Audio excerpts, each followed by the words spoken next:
విశ్వాస అయిన వాడు ఒకడు పేషెంట్ అయి బెడ్ మీద ఉన్నాడంట, మరణ పడకలో. చూసిపోవటానికి వస్తారుగా అందరూ. ఫ్రెండ్ వచ్చాడు, ఫ్రెండ్ ఒకడు. వీడికెళ్ళి జాలీగా చూశాడు బెడ్ మీద పండుకున్నోడికి వెళ్ళి చూసి, ఎరా అన్నాడు. ఎరా ఏంది, ఎట్లుంది, బాగా వీక్ అయిపోయావుగా, దాన్నే ఉందిలే కానీ బైబిల్ చదువుతావా అన్నాడంట. ఎందుకు చదవనురా, నీకోసం ఏమైనా చేస్తా, చెప్పు ఏం చదవమంటే అన్నాడు. దినవృత్తాంతాల మొదటి గ్రంథం మొదటి అధ్యాయం చదువురా అన్నాడంట.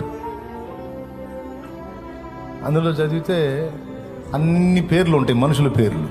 తర్వాత వీడు మళ్ళీ చదివావు కదా, బాగుంది, సరే కానీ మత్తయి సువార్త మొదటి అధ్యాయం మొదటి వచనం నుంచి చదువు అన్నాడంట. మళ్ళీ అయిపోయినాక లోక సువార్తలో కూడా మళ్ళీ మనుషుల పేర్లే చదివిచ్చాడు.